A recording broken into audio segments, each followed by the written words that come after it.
네, 안녕하십니까. 목미심수로 보는 정약용의 삶 강좌에 대한 소개를 하겠습니다. 저는 정다연 정약용과 다산학 연구에서 활동하고 있는 다산스토리 강사입니다. 다산 정약용에 대해 이야기하는 것을 좋아하며 다산 정약용의 삶과 정신을 널리 알리고 싶은 사람입니다. 다산 정약용은 목미신서를 쓰신 분입니다. 또한 우리나라에서 써진 논문 중 가장 많은 논문 대상이 된 분이고 오늘 이 시간에도 그에 관한 책이 또 출간되는 분입니다. 파고 파도 끝을 알 수 없는 거대한 산맥 같은 분이 다산 정약용입니다. 정약용은 떠오르는 것은 무엇일까요? 실학집대서 했다, 강진유배가 썼다, 암행어사를 했었다, 수원화성을 축제했다, 한강에 배다리를 설치했다, 개혁군주인 정조의 임금의 총애를 받았다, 시애절량을 썼다, 그 다음에 역병인 홍역을 치료하는 마가이통이라는 의서를 썼다. 또 경세유포라는 책을 쓰고 흠음심서라는 책을 썼다. 그리고 우리가 다 아는 목민심서를 썼다. 이 밖에도 다산 정약용을 하면 떠오르는 말이 참으로 많습니다.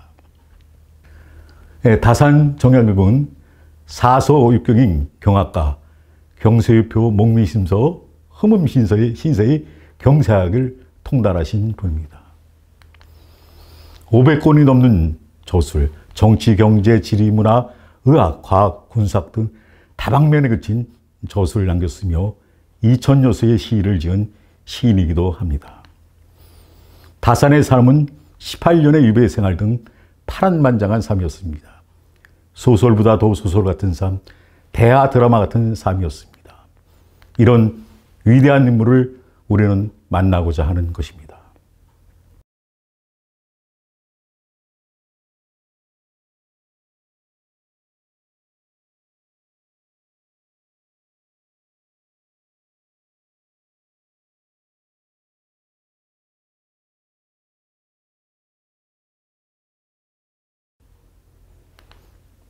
(2012년) 유네스코는 다산 정약용을 세계문화인물로 선정했습니다. 소설가 헤르만 헤센, 음악가 드뷔시, 철학자 루소와 함께 세계문화인물로 선정된 다산 정약용은 정말 자랑스러운 인물입니다. 정약용, 그가 살았던 세상 시대는 어땠나요? 그가 말했습니다. 털끝 하나 병들지 않은 것이 없는 사회라고요. 백성을 다스리는 자들은 오직 거두는 데만 급급하고 백성을 부행할 바를 알지 못했던 시대, 삼정이 문란했던 시대였습니다. 죽은 자에게 공포를 징수하는 백골징포, 어린아이에게도 공포를 징수하는 황구첨정이 횡행하던 처참한 시대였습니다. 이런 시대를 아파하며 다산은 두 권의 특별한 책을 남겼습니다. 하나는 국가기구 전반에 걸친 개혁 총사진을 나타낸 경세유포와 지방행정의 개선안을 담은 목심서였습니다. 목미심서는 어떤 책인가요? 강진의 유배에서 집필한 다산의 대표적인 저작으로 지방수령이 알아야 할 지침과 세부사항을 담은 책입니다. 백성을 중심에 두고 정치 제도의 개혁과 지방행정의 개선을 도모한 책이기도 합니다.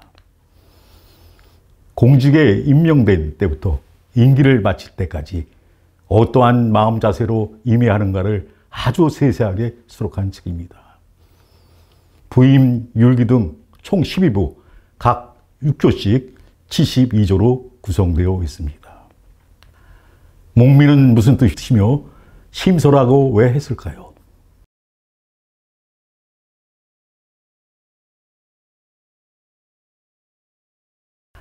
목미심서의 가치에 대해서 알아보겠습니다.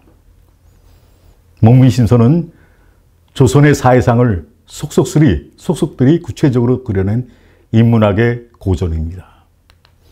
또한 절체절명의 상황을 헤쳐나가는 경륜, 기대를 꿰뚫는 통찰이 돋보이는 책입니다. 또한 민생과 백성을 귀하게 여기는 것을 최고의 가치로 여긴 불멸의 책이기도 합니다. 몽희서는 처음에 시작이 자서부터 시작하고 그 다음에 부임하면서 이제 들어가죠. 그 심서라 한 것은 무슨 까닭인가? 이거는 목민할 마음은 있으나 그러니까 백성을 다스리고자 하는 마음은 있으나 그럴 수 없는 처지, 유배에 처해 있는 처지라서 몸소 실행할 수 없기 때문에 심서라 이름했다 이렇게 말하고 있습니다. 또한 다른 벼슬은 구해도 좋으나 목민의 벼슬은 구해서는 안 된다. 함부로 해서는 안 된다라고 처음에 얘기를 하고 있습니다. 부임할 때 이부자리와 백의 소모대에 책을 한 술에 싣고 간다면 맑은 선비의 행장이 될 것이다. 또한 정관에게 두루 하직 인사를 할 때 감사하다는 말을 해서는 안 된다. 저를 추천해줘서 고맙습니다. 저에게 벼슬을 줘서 고맙습니다. 하는 얘기를 해선 안 된다는 것입니다. 두 번째는 이제 그 목민서에는 청렴을 강조한 글들이 많습니다. 대표적으로 두 문장을 한번 살펴보겠습니다. 청렴은 수령의 본래의 직무로 모든 선의 원천이며 모든 덕의 근본이다. 청렴하지 않고서 수령 노릇을 잘할 수 있는 자는 없다. 청렴은 천하의 큰 장사이다. 욕심이 큰 사람은 반드시 청렴하러 든다. 사람이 청렴하지 못한 것은 그 지혜가 짧기 때문이다. 청렴은 천하의 큰 장사이다. 왜 이런 말이 나왔는지 이 말이 품고 있는 참으로 깊은 철학을 같이 공부할 수 있을 것입니다. 다음은 청탁배제입니다. 앞에서 그 청렴에 대해서 두 줄을 읽어봤지만은 청탁배제도 또 어떤 말을 다산했는지 한번 살펴보겠습니다. 무릇 조정의 고관이 사사로이 편지하여 청탁하는 것을 들어줘서는 안 된다. 이익에 유혹되어서도 안 되고 위세에 굴복해서도 안 되는 것이 수령의 도리이다. 비록 윗사람이 독촉하더라도 받아들이지 않는 것이 있어야 한다. 상간의 명령이 공법에 어긋나고 민생에 해를 끼칠 것이면 굴하지 않고 꿋꿋이 자신을 지키는 것이 마땅하다. 저 말이 얼마나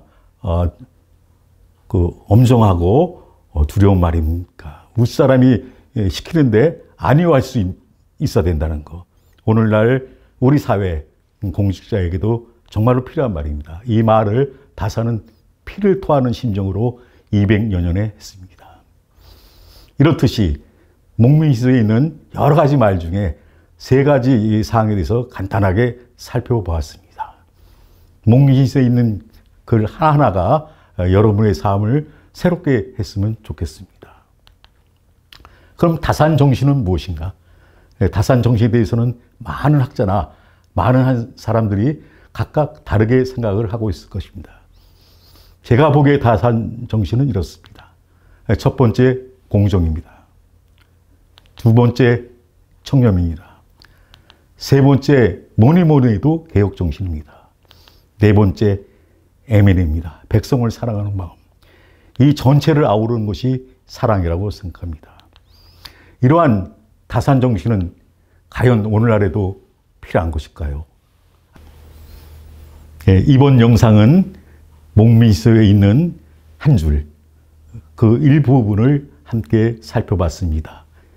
부임할 때의 자세, 그 다음에 청렴, 그리고 청탁배제에 대한 그 묵직하고 뜨거운 그 글을 한번 읽어봤습니다. 어르신들 어떠셨는지 모르겠습니다.